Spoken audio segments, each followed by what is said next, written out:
a dream to build God's house. सिर्फ एक सपना देखा परमेश्वर के घर को बनाने का।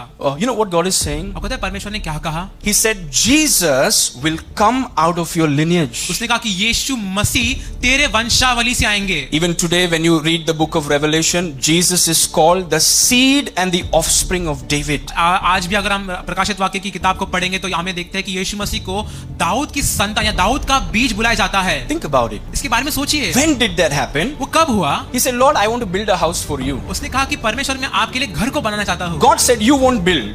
और परमेश्वर ने कहा कि तुम नहीं बनाओगे because you are a man of war. क्योंकि आप बहुत जंग वाले व्यक्ति हो। Your son will build it. आप तुम्हारा बेटा बनाएगा। But because you had that desire, और क्योंकि तुम्हारे पास वो सिर्फ एक इच्छा थी, your throne will be forever. तुम्हारा राजगद्दी सदैव बना रहेगा। Whatever you do for God, God will do more for you. आप जो कुछ भी परमेश्वर के लिए करेंगे, परमेश्वर आपके लिए उससे कई गुना ज्यादा करेगा। सब बोलिए hallelujah. Hallelujah. Whatever you do for God, God will do more for you. आप जो कुछ भी परमेश्वर के लिए करेंगे, परमेश्वर आपके लिए उससे कई गुना ज्यादा करेगा। $7 billion in today's money. His personal money.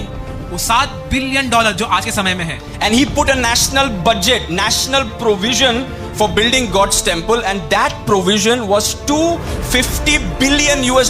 और उसने जो राज्य के लिए एक प्रावधान बनाया जो परमेश्वर के घर की ओर था, और वो था $250 बिलियन। Everybody say, सब बोलिए बिलियन। एक और बोलिए बिलियन। बिलियन बोलते थोड़ा जोर से बोलिए billion. I told you, Ark will be full of billionaires and millionaires. आपसे कहा कि आर्क पूरी बिलियनर्स और मिलियनर्स से भरी होंगी। जो एक्सेप्ट कर रहे हैं वही आमेन बोल रहे हैं। बाकी लोग हमें बिलियनर होते हुए देखेंगे, बस मैं वही बोल रहा हूँ। चलो एक और बार कोशिश करते हैं। Ark is going to be full of millionaires and billionaires.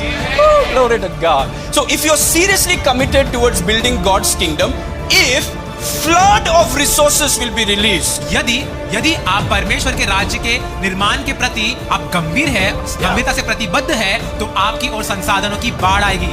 Abner, do you have kingdom dream? भाई आपके पास क्या राज्य के लिए सपने हैं? What kingdom dream? क्या राज्य का सपना? भाड़ा बढ़ गया, भाड़ा बढ़ गया, लोन भरने को नहीं हो रहा है, बच्चों का फीस बढ़ गया अचानक, बिजली का बिल बढ़ रहा है गर्मी में। No kingdom dream. You're going to struggle. कुछ राज्य के सपने नहीं, आप संघर्ष करने वाले हैं।